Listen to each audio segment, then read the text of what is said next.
everyone. So today I'm going to talk to you a little bit about nutrition in the homeless population. So there's really three main goals that I have here. The first one is to identify barriers that the homeless population has in obtaining some healthy foods. The second one is to identify solutions to those barriers.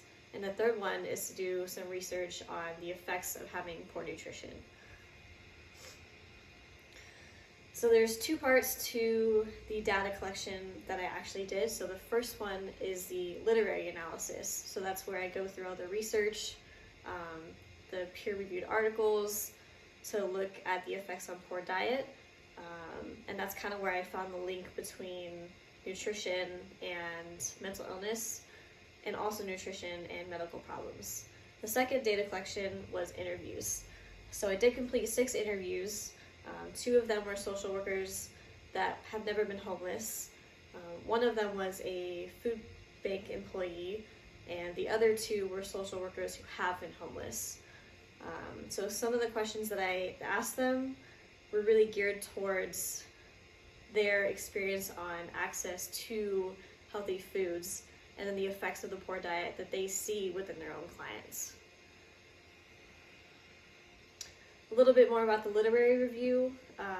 It did propose a link between a person's well-being and their physical and mental health. The poor nutrition makes the homeless population more susceptible to things like hospital visits, mental health crisis, and deaths even within their community. Studies have also shown that daily supplements of vital nutrients are really effective in reducing patients' symptoms in regards to mental illness. So that's why it's so important for them to obtain a healthy diet. In regards to the interviews of the food bank employee, the barrier that they identified was a lack of access of transportation. So they're having issues getting from where they are to the food bank to obtain those services and that food.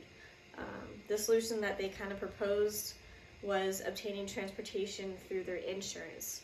So doing this would actually make it free for them to go from where they are to the food bank. They also reported that many of their customers are homeless, so they have some experience with that. And then they also have resources for individuals who are food insecure, such as pamphlets and other places to get food if they can't get to the food bank. The other section of interviews I did were social workers. The first one I'll talk about is social workers who have been homeless, or who have never been homeless, They did report low self-esteem and depression within their clients that they have seen, based on low energy, gaining weight, and some other issues caused by poor diet.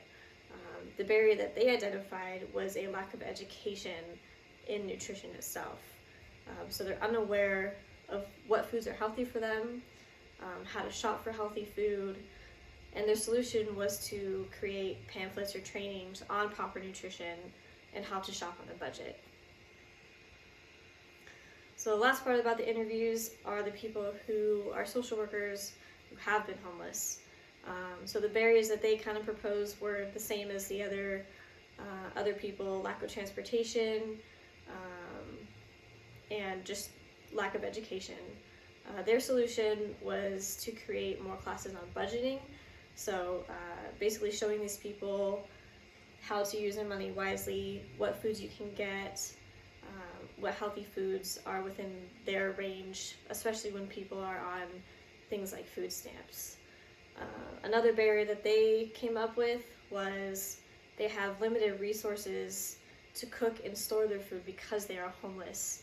So a solution that they came up with was to create a sort of community kitchen where there was staff to help people cook food for the day and teach them meals to cook with the food that they have. Some interventions that we came up with as a group, we're proposing legislation that allows for free transportation to organizations that are aimed at food insecurity, such as the food bank. Creating classes and pamphlets, like we mentioned earlier, on proper nutrition and budgeting, and then opening that community kitchen that we just talked about.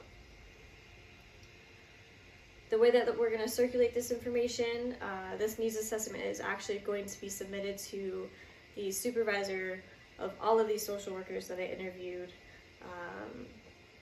It will also be a part of clinical supervision for them.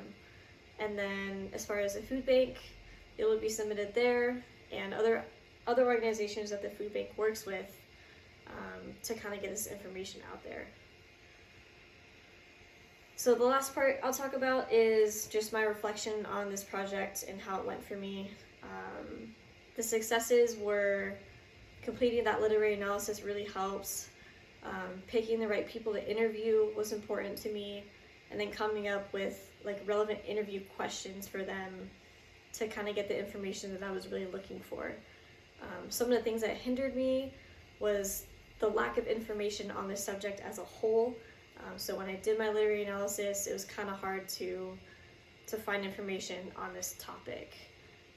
Lack of resources that address this issue, and then identifying solutions that addressed relevant barriers was something that I had trouble with.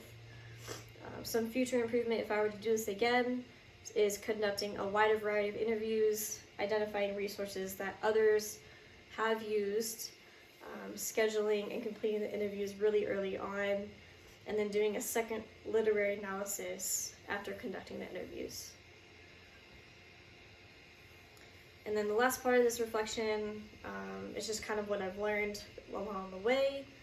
Barriers that face the homeless population in terms of proper nutrition are also found in other areas of homeless people's lives, such as transportation and lack of knowledge.